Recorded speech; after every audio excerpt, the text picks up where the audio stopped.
Mister रतन, अगर ये 20 लाख का गबन साबित हो गया तो एक दिन आप गली के नुक्कड़ पर खड़े होंगे।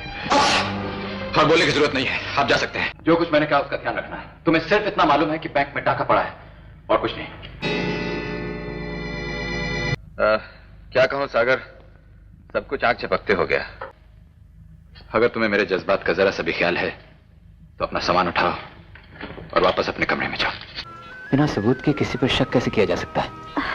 और फिर मदन जैसे शरीफ आदमी के घर में एक बदमाश औरत का क्या काम? तुम्हें तुम्हारी शराफत मार डालेगी। अब तुम इस घर में एक पल भी नहीं रह सकते। इस घर में शरीफ लोग रहते हैं, तुम्हारे लिए यहाँ कोई जगह नहीं है। आज से तुम्हारा और हमारा रिश्ता खत्म। अपना सामान उठाओ और चले जाओ यहाँ से। बैंक की डकैती के बारे में तुम्हें जो कुछ मालूम है उसका जिक्र तुमने किसी और से किया था? हाँ। किससे? भैया से। तुम तो खुद इतने बड़े डिटेक्टिव हो, जो तुम नहीं जानते हो मैं कैसे जान सकता हूँ? इसे तुमने जरूर कहीं देखा? नहीं, मैंने नहीं देखा। जो कुछ हो चुका है उसे भूल जाओ। जो होने वाला है उसके बारे में मुझे सोचने दो।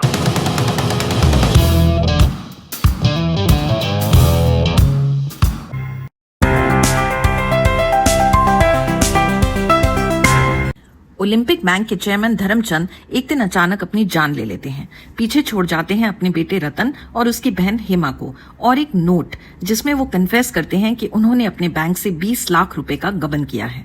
परिवार की इज्जत बचाने के लिए रतन इस राज को छुपाने की पूरी कोशिश करता है, लेकिन शेखर नाम का एक आदमी उसे ब्लैकमेल करने लगता है। मजबूरी में रतन को एक बैंक रॉबरी में शेखर का साथ देना पड़ता है, लेकिन उसकी मुसीबतें कम नहीं होती। पिक्चर में अब एंट्री होती है उसके दोस्त सागर की, जो रतन और हेमा के साथ रहने लगता है और हेमा से प्यार करने लगता है। लेकिन धीरे धीरे रतन को सागर के इरादों पर शक होने लगता है। क्या सागर रतन के साथ कोई गहरी चाल चल रहा है? ये राज जैसे ही खुलता है, कहानी की कई नई परतें भी खुलने लगती हैं। 1973 में रिलीज हुई गहरी चाल अमिताभ के स्ट्रगल पीरियड की एक फ्लॉप फिल्म थी। इनफैक्ट इसकी प्रमोशंस में भी सिर्फ जितेंद्र और हेमा मालिनी का नाम डिस्प्ले किया जाता था। अमिताभ तो कहीं नहीं थे। जितेंद्र और अमिताभ ने सिर्फ इसी फिल्म में साथ काम किया और हेमा मालिनी ने पहली और आखिरी बार अमिताभ की बहन का रोल किया। गहरी चाल 1970s की टिपिकल मसाला एंटरटेनर थी, with a strong villain and a satisfying climax. गाने कुछ खास नहीं थे, पर अमिताभ की एक्टिंग और इंटरेस्टिंग ट्विस्ट एंड टर्न्स के लिए एक बार देखना तो बनता है। गहरी चाल को आप YouTube पर देख सकते हैं, ideally on a lazy Sunday afternoon.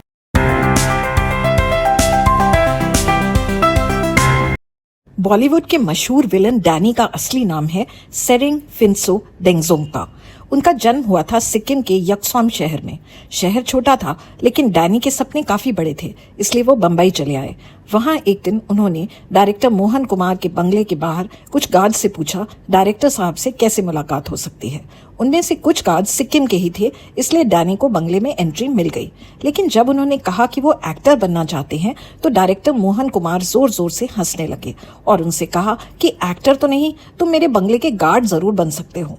ये बात डैनी को इतनी चुभ गई कि उन्होंने उसी वक्त फैसला किया कि एक दिन वो मोहन कुमार के बंगले के साथ ही अपना बंगला बनाएंगे, और उन्होंने खुद से किया ये वादा पूरा भी किया।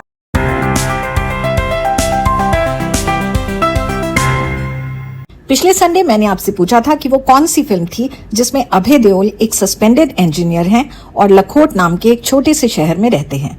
इसका जवाब है मनोरमा 6 फीट अंडर।